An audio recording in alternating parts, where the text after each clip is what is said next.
예상보다 오랜 기간 동안 전 세계 경제가 흔들리고 있습니다. 미국 최대 규모의 투자은행 뱅크 오브 아메리카 메릴 린치는 한국의 경제 성장률이 1.8%로 떨어질 것이라 전망했고, 글로벌 경제 전문 미디어 옥스퍼드 이코노믹스도 기존에 제시했던 한국의 경제 성장률 전망을 2.2%에서 1.8%로 내려버렸습니다. 한국의 주력 수출 품목인 반도체를 중국을 통해 전 세계로 수출하고 있기 때문에 아무래도 중국의 영향을 상당히 많이 받을 수밖에 없겠죠. 자, 그런데 일본의 노무라 증권은 한국의 경제에 대해 이렇게 말합니다. 1.8%로 잡되 최악의 시나리오에서는 0.5%까지 추락할 수 있다 라고 말이죠. 자, 그런데 이들의 특히 일본의 우려와는 달리 한국 기업들이 해외에서 대박 행진을 이어가고 있습니다.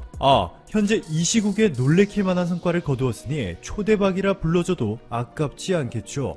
이번에 한국 기업들이 초대박을 거둔 장소는 바로 동남아 같지 않은 동남아 사자의 도시 싱가포르입니다.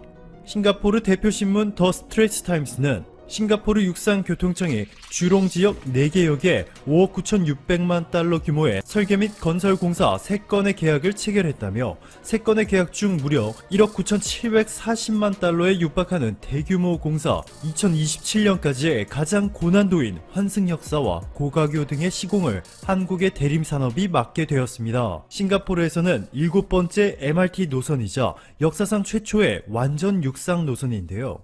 현재 이 지역에서 정부 차원에서 대규모 상업지구를 짓고 있고 향후에 말레이시아와도 이어지기 때문에 아주 중요한 장소입니다. 이번 한국의 수주가 의미가 상당히 큰 것은 지금처럼 어려운 시기에 이뤄냈기 때문이라 볼 수도 있지만, 무엇보다 싱가포르에서 그동안 정부가 추진하는 사업들을 휩쓸었던 일본과 프랑스를 모두 제치고 한국 기업이 최종 선택을 받은 것이 주목할 만한 점이죠. 게다가 이번 공사가 완료되면 달리게 될 주롱 지역선 전동차도 한국의 현대로템이 공급하기로 하였는데요. 현대로템은 싱가포르 육상교통청과 4억 1,650만 싱가포르 달러의 무인 전동차 총 186량을 판매하기로 하였습니다. 이 또한 지금까지는 싱가포르에서 프랑스와 일본의 철도 차량 제작 회사가 거의 독점을 해왔고, 이번에도 수천억 원 규모의 수주전에 참여했지만 한국이 철도에 전동차 수주까지 모두 휩쓸게 되어 전 세계를 놀래켰습니다.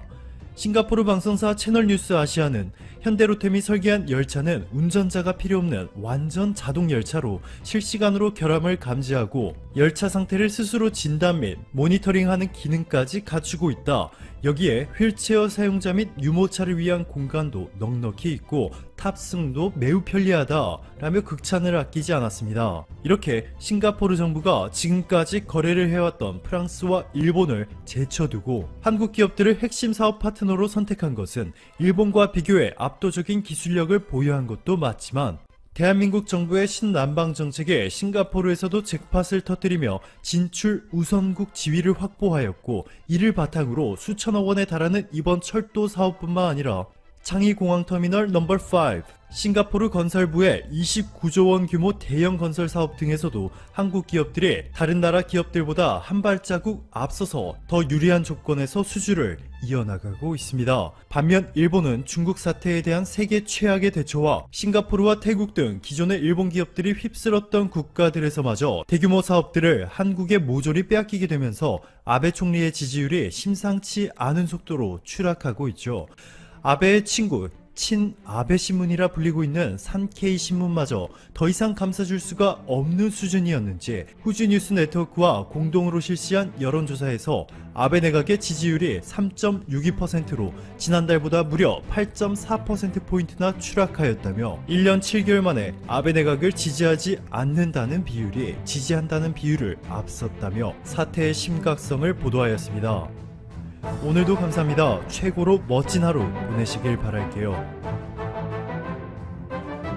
전국이 대란에 빠져 있는 가운데 그중 가장 시급한 지역은 대구일 것입니다. 이에 광주시 관계자들은 대구시청을 방문해 2만 개를 전달하였습니다. 그런데 이런 보기 좋은 광경은 앞서 대구시가 위기에 빠지기 이전 지난 12일에 대구가 광주시에 1만 개를 지원한 것이 먼저였습니다. 광주시 자치행정국장은 지난번 대구시의 많은 도움을 받았다. 현재 어려운 상황이지만 대구시와 시민들 모두 힘을 모아 잘 극복할 수 있기를 바란다고 말했습니다. 대구시 기획조정실장은 대구와 광주는 서로 어려울 때 버팀목이 되어주는 관계이다. 광주시의 적극적인 도움이 현재 대구시의 상황을 이겨내는데 큰 힘이 될 것으로 생각하며 신속한 지원에 감사드린다라고 말했습니다. 대구시와 광주시는 2013년 3월 대구-광주 달빛동맹 협약을 체결하고 경제, 문화 등 다양한 분야에서 지속적인 교류를 추진하고 있습니다. 달빛동맹은 대구의 옛 이름 달구벌과 광주의 빛고을의 줄임말로 대구 광주 간 협력 시 자주 사용되며 광주와 대구를 잇는 달빛고속도로, 양 도시의 철도로 1시간 이내로 연결하자는 사업인 달빛 내륙철도가 추진 중이며 K리그의 더비 중 하나인 대구FC와 광주FC의 경기를 달빛 더비로 부르기도 합니다. 우리나라에 없어져야 할 폐해인 지역감정의 대표적인 두 도시의 시민들은 달빛동맹으로 양 도시가 어려움을 겪을 때마다 상호지원으로 더욱 빛나고 있습니다. 이런 지역별 협력에 이어서 기업들과 연예인들의 기부 소식들도 이어지고 있는데요. 그런데 그 반응들이 평소 이미지에 따라서 다양합니다. 재계에서는 LG, 현대차, SK, 포스코가 각 50억, 현대중공업, GS, 두산, 신세계, 현대백화점 그룹이 10억씩을 기부했는데 어느 정도는 기업 규모에 비례해서 할 수 있는 만큼 한 것으로 보입니다. 그런데 삼성이 전자, 디스플레이, 전기, SDI, SDS, 삼성생명, 화재, 카드증권, 호텔신라, 제일기획, S1 등 14개 계열사가 참여해서 한 번에 300억을 기부하기로 밝혀서 역시 삼성의 초격차 레벨을 보여주었습니다. 롯데그룹도 10억, 유니클로도 1만 5천 장을 기부했는데 일각에서는 액수가 너무 작은 것 아니냐 하는 의견도 있었지만 어쨌든 어려울 때 돕는 것에 의의가 있다는 반응이 더 많았습니다. 특히 이에 대해 일본 네티즌들은 일본도 부족한 상태다. 유니클로가 일본에는 기부했나? 의료기관, 요양원과 학교, 기부 관련 기사를 모두 찾아봤지만 아무것도 없었다. 일본에서는 기부를 하지 않다니 기분 나쁘다.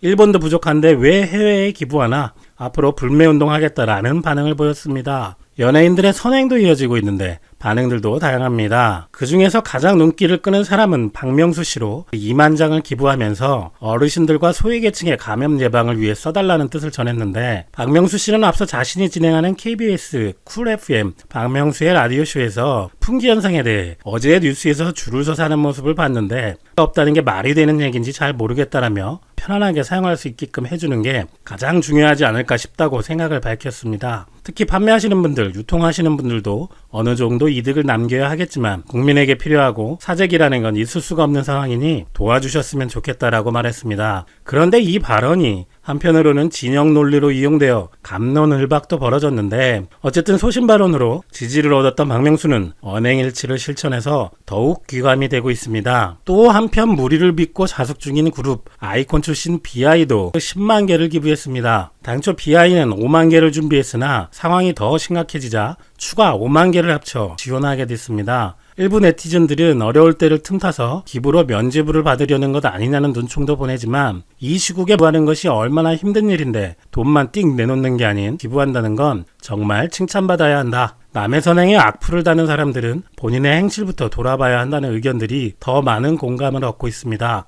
이렇게 기업들과 연예인들의 기부도 평소에 어떻게 했냐에 따라 똑같이 기부하고도 평가가 갈리고 그 내용이나 진정성도 중요한 것으로 보입니다. 서로 어려울 때 도와주는 진짜 친구인 광주시와 대구시처럼 우리는 이번 어려움에 많은 도움을 주고 있는 기업들과 연예인들을 이 시기가 지나가고 다시 평온해지더라도 기억해줘야 할 것 같습니다. 현재 일본은행의 발표가 논란이 되면서 과연 일본 경제가 괜찮을까 하는 의문이 이어지고 있습니다. 일본 경제의 위기 상황을 타파하기 위해서 전례 없는 무리수를 두고 있는 상황이 연출되고 있는 것이죠. 특히 이것은 일본 금융 역사상 새로운 기록을 갱신해 나가고 있는 상황이기도 합니다. 지난주 니케이 지수가 엄청난 폭락을 하자 고로다 하루이코 일본은행 총재는 특별 담화를 통해서 시장에 윤택하게 자금을 공급하겠다는 뜻을 밝히며 일본 주식시장이 안정되도록 힘쓰겠다고 했습니다. 이 발언 이후에 니케이 지수는 반등하면서 다소 안정된 모습을 찾기도 했습니다. 그러나 이 윤택한 자금이라는 것은 결국 일본은행이 다시 한번 일본 기업 주식들을 사들이겠다는 뜻입니다. 실제 일본은행은 3월 2일 일본 상장지수 펀드인 ETF를 1조 원 넘게 사들였는데 이는 1일 구매 기준으로 사상 최대 액수를 기록하고 있습니다. 지난 28일에도 7,500억 원가량 사들이는 등 주식시장을 이끌고 있습니다. 일본은행은 2018년 일본 상장기업의 40%의 대주주가 되었고 2019년엔 50%까지 그 수치가 올라갔습니다. 그런데 이러한 추세면 약 60에서 70%의 일본 상장기업의 대주주가 일본은행이 되어버린다는 뜻이 됩니다. 전 세계에 유례가 없는 국가 중앙은행이 모든 기업의 대주주가 되어가는 비정상적인 모습이 연출되어 버린 것입니다. 게다가 아니나 다를까 국채 5조 원 매입을 통해 일본 정부에 자금을 또 공급해주는 행태를 보입니다. 결국 일본 정부의 빚은 안 그래도 전 세계 최고 수준인데 기름에 불 붙듯이 아예 폭주하고 있는 것입니다. 그러나 당장 큰 문제는 일본 정부가 돈을 푼다고 하더라도 현재 일본 경기는 심각한 하강 국면을 겪고 있다는 것입니다. 2월이 되면서 본격적으로 일본 경기가 불황으로 진입하는 모습이 눈에 띄고 있다는 것이죠.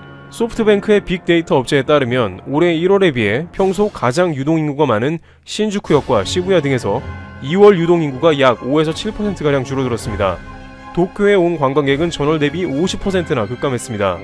이런 상황은 일본 주요 백화점인 다이마루 마스야카야 등 작년 동기간 대비 매출이 22% 급감하는 수치로 나옵니다. 일본 국토교통성 집계에 따르면 도쿄의 국제 운항 편수가 1월에는 5,600편에 달했지만 3월이 되자 3,500편으로 40%가량 쪼그라들었습니다. 해외에서 일본에 그만큼 안 들어온다는 뜻입니다. 주수입원이던 중국 본토 항공 연결편이 무려 80%가 감소한 것도 큰 타격입니다. 관광 수지뿐만 아니라 전체적인 소비도 줄어들었습니다. 올 2월 일본 내 신차 판매 대수는 10%가 감소했습니다. 자동차 관계업계에서는 사람들이 자동차를 보러 오지 않는 것이 가장 큰 침체의 이유라고 지적했습니다. 여기에 도쿄올림픽 관련한 우려도 경기를 더욱 하강 국면으로 이끄는 게 아닌가 하는 의견도 제기됩니다. 일본의 니케이 비즈니스에서는 올림픽 이후에 14가지 큰 일본 경제의 이변이라는 글을 게재하면서 올림픽 후 폭풍이 만만치 않음을 예고했습니다. 그런데 현재는 올림픽은커녕 취소설까지 나오는 국면인 것이죠. 또한 이런 상황에 아베 내각에 힘을 실어줘야 하는 것은 일본 국민들의 지지와 관심이라고 할 수 있습니다만 아베 총리의 각종 스캔들과 여러가지 신뢰할 수 없는 모습으로 지지율은 역대 최하로 치닫고 있습니다. 많은 일본 국민들은 도쿄올림픽은 세금만 허비되며 도저히 올림픽을 할 분위기가 아니라는 의견입니다. 이와 같이 2020년에는 일본 경제에 거대한 난관이 버티고 있는데 이것을 일본 은행과 정부가 기존의 방법을 확대해 역대급으로 많은 빚으로 경기를 부양하려고 하고 있어서 이와 관련한 큰 우려가 제기되고 있는 상황입니다. 일본은행의 이러한 움직임에 관해서 마스지마 유키 블룸버그 이코노미스트는 일본은행이 더 깊은 미지의 세계로 통화정책을 펼치고 있으며 난제에 직면할 가능성이 클 것이라고 전했습니다. 최악의 불황을 직면한 일본 경제에 맞불을 놓은 일본은행, 그리고 위기의 도쿄올림픽에 세계적 관심이 모이고 있습니다. 트래블튜브 여기서 마치겠습니다. 감사합니다.